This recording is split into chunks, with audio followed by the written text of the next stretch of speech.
Il est 7h44. Sud Radio vous explique. Est-ce que en France, on va aller vers une légalisation du cannabis? En tout cas, il y a de plus en plus de pays voisins européens qui le font, notamment l'Allemagne, qui vient d'officialiser l'autorisation de l'usage récréatif du cannabis. Alors, sous certaines conditions, hein, tout de même, évidemment pas près des écoles, etc. Mais tout de même, nous sommes avec Dominique Dupré, directeur de recherche au CNRS. Bonjour. Bonjour. Bon, un mot quand même sur cette décision de l'Allemagne. Est-ce que c'est un bon choix, c'est une bonne idée? Et si oui, pourquoi? Je pense qu'on peut se référer à l'analyse du ministre de la Santé allemand, Karl Eberschwank, qui expliquait qu'en définitive, légaliser le cannabis à usage récréatif était une manière de s'attaquer à un marché noir criminel. Oui. Et ça, c'est bien entendu une préoccupation qui est aussi partagée par beaucoup d'acteurs et de professionnels des addictions en France.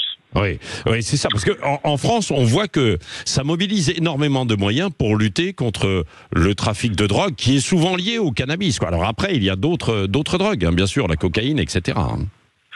Oui, mais dans les faits, la très grosse partie du travail policier est de s'attaquer à l'usage de cannabis parce que c'est le plus facile aussi, parce que c'est un produit et volumineux. Enfin bon, et ça se vend beaucoup dans la rue, donc c'est plus facile que par exemple tout ce qu'on appelle le darknet aujourd'hui, c'est-à-dire les achats de drogue beaucoup plus dangereuses. Mais qui se font par Internet et par des circuits beaucoup plus compliqués pour la police. Oui. Est-ce que ça peut se passer, ça peut arriver également en France?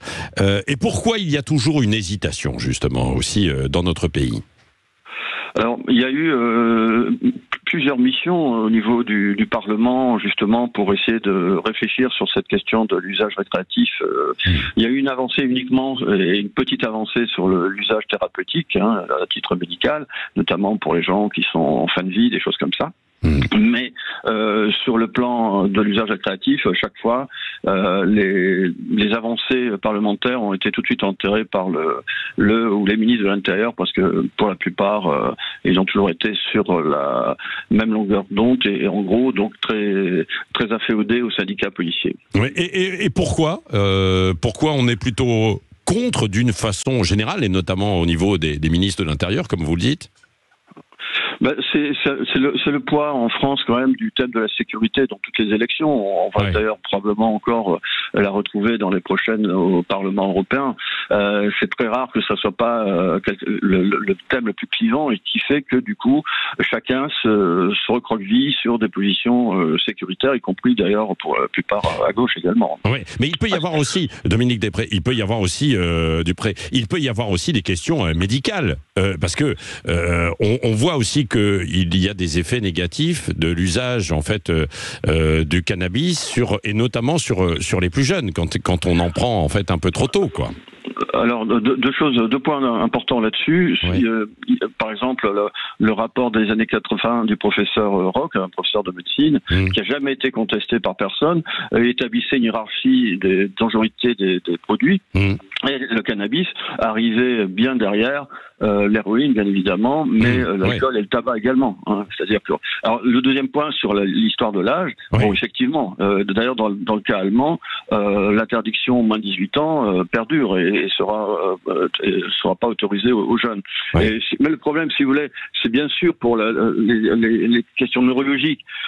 Fumer du cannabis à 12-13 ans, c'est pas bon, mais fumer du tabac à 12-13 ans, c'est pas bon non plus. Ça a aussi, bien sûr, des séquelles pour la santé. Donc ça, c'est vrai pour tous les produits. Et l'alcool, c'est évident aussi. Voilà. 12-13 ans, même 15-16 ans, parce que c'est vrai que, par exemple, des jeunes qui sont aujourd'hui détournés avec les écrans, bien sûr, etc., avec des effets neurologiques qui sont importants. Et s'il y a en plus le cannabis qui peut apporter des troubles, ça peut être dangereux. Mais là, en l'occurrence, il peut y avoir des barrières. Et légaliser le cannabis, est-ce que ça inciterait plus de gens à en fumer, d'ailleurs? Que disent les études là où ça a été fait?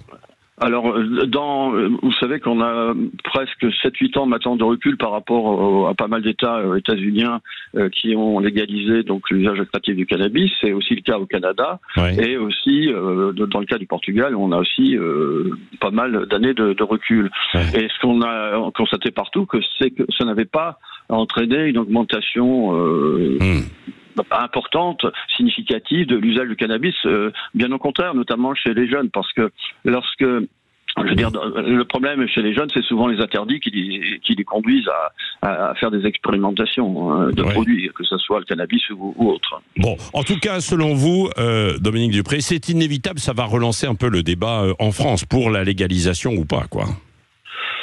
Oui, alors là, je suis assez sceptique dans le contexte politique actuel. Je pense que il y aura pas d'avancée sur ces questions-là. Et pourtant, ça permettrait, parce que évidemment, on dépense tellement de moyens policiers pour lutter contre les points de deal, etc. Et c'est devenu un trafic, un business. Peut-être qu'on n'a pas envie de toucher à ça aussi. C'est peut-être autre chose. On n'a peut-être pas envie de toucher à ça. Cette économie parallèle qui draine des millions et des millions.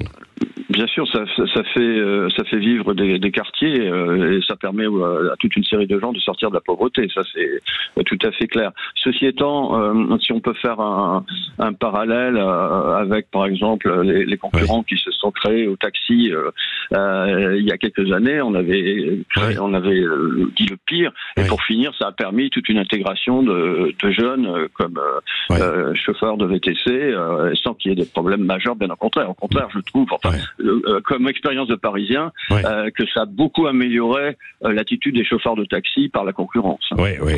Bon, alors avant, il fallait, je veux dire, le chauffeur de taxi ne sortait pas de sa voiture pour vous mettre votre valise dans le coffre. Maintenant, ils ont été acculés de faire comme les autres. Bon, mais écoutez... Petite blague, c'est une image.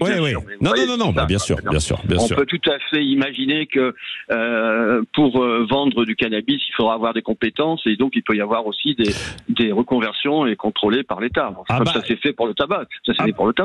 Non, mais ça se fait aussi, même évidemment, pour le CBD. Je vais utiliser en fait cette image, quoi. Avec le CBD, il y a énormément de boutiques qui se sont ouvertes. Même les bureaux de tabac, bien sûr, ils sont venus progressivement aussi. Alors, ce qui est étonnant, c'est que dans le même temps, on veut ralentir là le développement de la fumette, en fait, du vapotage, quoi. Oui, bon, donc si on va vers pour légaliser certaines autres choses. En tout cas, ce qui est assez incroyable quand on va dans ces pays qui ont légalisé, c'est que quand vous sortez dans la rue, que ce soit à Amsterdam, à San Francisco ou ailleurs, c'est que qu'est-ce que ça sent la bœuf quand vous allez dans la rue. Ça, c'est assez dingue, quoi. Qu'on aime ou qu'on n'aime pas, mais ça, c'est devenu. Et là, on se dit oui, on a changé quand même un petit peu d'époque, quoi. Oui, ceci étant, si vous allez dans certains endroits en France, dans certains quartiers, etc., mais c'est la même chose. Ça aussi absolument. Non, mais tout à fait. C'est ce que je me disais il y a quelques jours en allant dans certains quartiers. Bon, et il est 7h52. Merci, Dominique Dupré, d'avoir été avec nous, directeur de recherche au CNRS. Dans un instant, est-ce qu'il a fumé ou pas? Guy Carlier sera avec nous.